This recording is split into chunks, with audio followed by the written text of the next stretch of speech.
Hello everyone, it's That Teacher here, and today's lesson is going to be on multiplying whole numbers by fractions. Let's start learning. Welcome back to our channel everyone, thank you for tuning in to today's lesson. Now today's concept of multiplying whole numbers by fractions may seem like quite a difficult concept for some students to understand. However, with a few simple strategies, tips and tricks, this concept is far easier and simpler to understand than you may realize. With that said, let's dive straight into today's lesson. Now, the question that I'm going to model here is 2 times 1 over 3.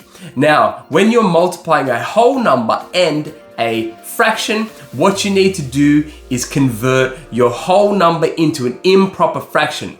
And the way you do that is simply rewriting your fraction here, putting our whole number on top over a 1 as the denominator. So our fraction here is 2 over 1.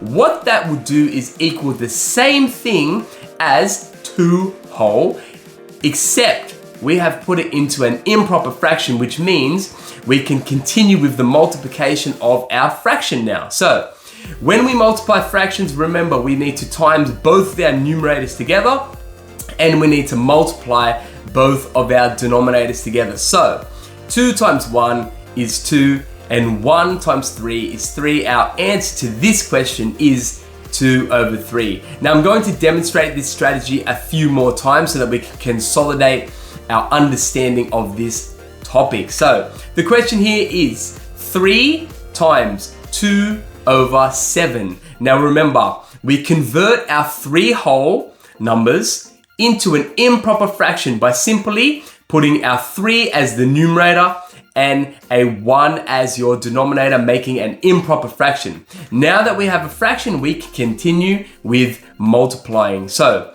we multiply both of our numerators together, 3 times 2, and we multiply both of our denominators together, 1 times 7. 3 times 2 is 6, and 1 times 7 is 7. Your answer here is 6 over 7. It is as simple as that. I'm going to show you one more time with a similar number. However, we might have quite a different result here. So 3 times 5 over 7. Now remember, convert your whole number into an improper fraction here. So 3 over 1. Now, we are multiplying our numerators together, 3 times 5, and our denominators together, 1 times 7. So when you multiply 3 times 5, you get 15, and when you multiply 1 by 7, you get 7. Now, our answer here is an improper fraction, as you can see, 15 over 7. Now, with fractions, I always tell the students in my class, you need to simplify as much as possible. Now, if the question says, leave your answer as an improper fraction, go ahead, you're fully finished, that's the answer. However, I highly recommend that we simplify this fraction into a mixed numeral. So you need to think, how many times, so we start with our denominator here, the 7. How many times can our denominator fit evenly into the numerator 15 without any remainders? So let's go through our 7 times tables. 1 7 can fit into 15.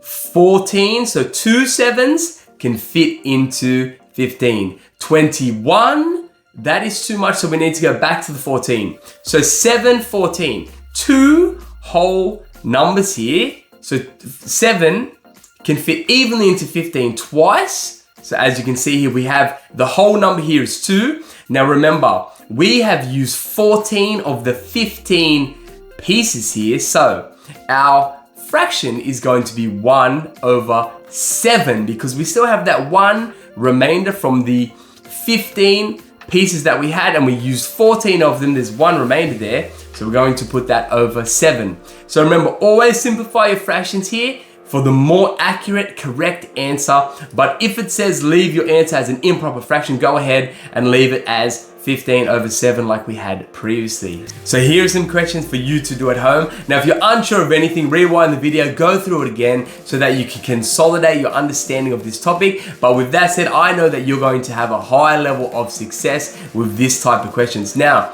if you've made it this far into the video, thank you for watching. I really appreciate it. I'm about to show you the answers here. So pause it here, show you working out, do your thing. And now we're about to show you the answers. So here are the answers for the questions that you were to do at home. Now, hopefully you would have got all 4 correct. Now, thank you for tuning in to today's lesson. It's that teacher. We'll see you next time.